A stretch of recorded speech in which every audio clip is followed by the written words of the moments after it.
DJ Sachin Kumar का YouTube channel को subscribe करें, बेल आइकन का बटन दबाएं।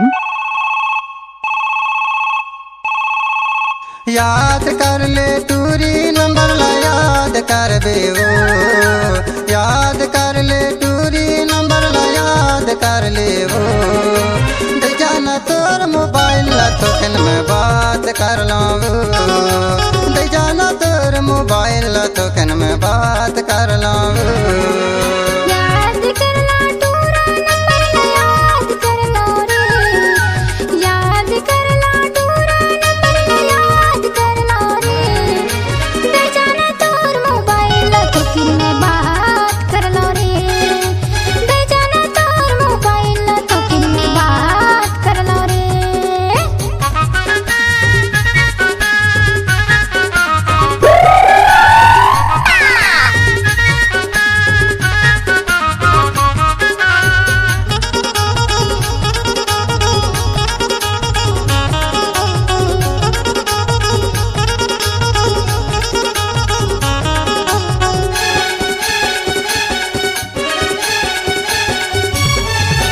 कौन काटे जो यड़िया कड़िया, कौन काटे बरे मसिया, तही चे हवा से सोए पल माबू मैं काटो जो तपसिया।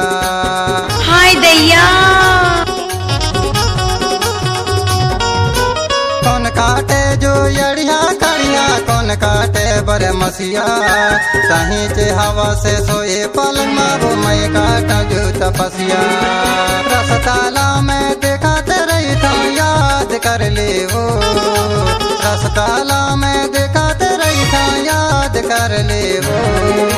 दे जाना तोर मोबाइल ला तो किन में बात कर लाऊं, दे जाना तोर मोबाइल ला तो किन में बात कर लाऊं।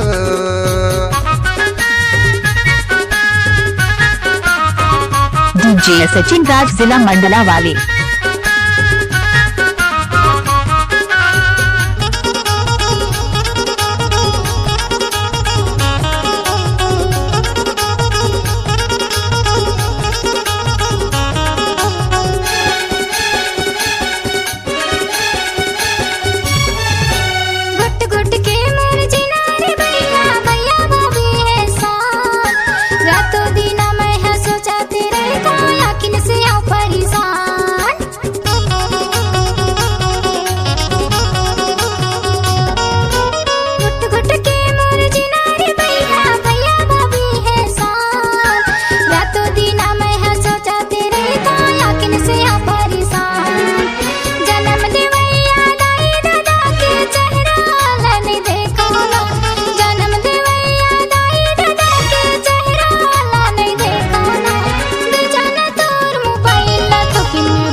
अरे हटा, चल अपना बजा। अरे जा जा।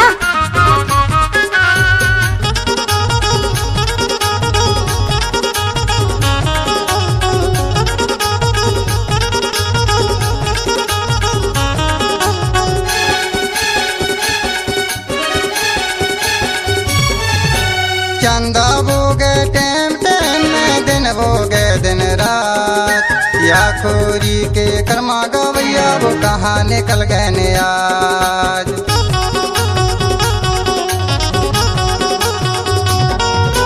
चंदा बोगे टेम टेम में, दिन बोगे दिन रात, या खोरी के कर्मा गवैया वो कहाँ निकल गए ने आज। भूले बिसरे याद कर ले, याद कर ले वो, भूले बिसरे याद कर ले, याद कर ले वो।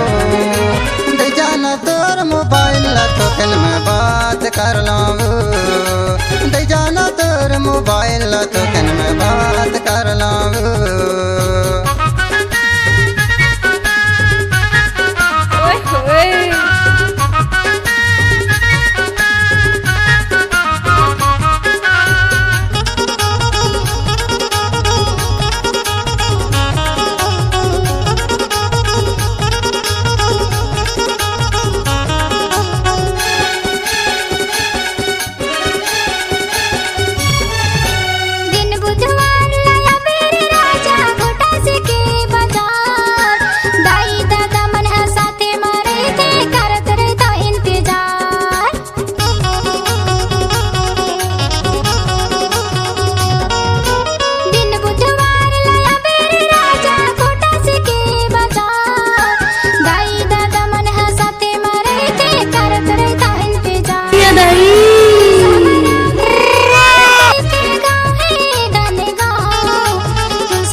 934317 संतोष धरवे के नाम से सेव कर ले नंबर।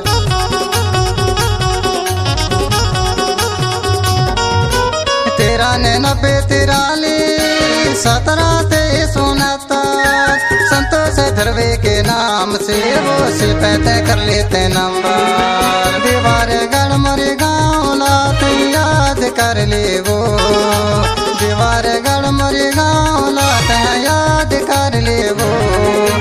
दई जाना तोर मोबाइल तो किन में बात कर लो, दई जाना तोर मोबाइल तो किन में बात कर लो। याद कर ले टूरी नंबर ला याद कर बेवो, याद कर ले टूरी नंबर ला याद कर ले वो। दे जाना तोर मोबाइल ला तो किन में बात कर लो, दे जाना तोर मोबाइल ला तो किन में बात कर लो। याद कर ला टूरा नंबर याद कर लो रे, याद कर ला टूरा नंबर याद कर लो रे। दे जाना तोर मोबाइल ला तो किन में बात कर लो रे, दे जाना तोर मोबाइल ला तो किन में बात कर लो, दे जाना तोर मोबाइल ला तो किन में बात कर लो रे। दे जाना तोर मोबाइल ला तो किन में बात कर लो। Mobile number 88 15 34 74 87।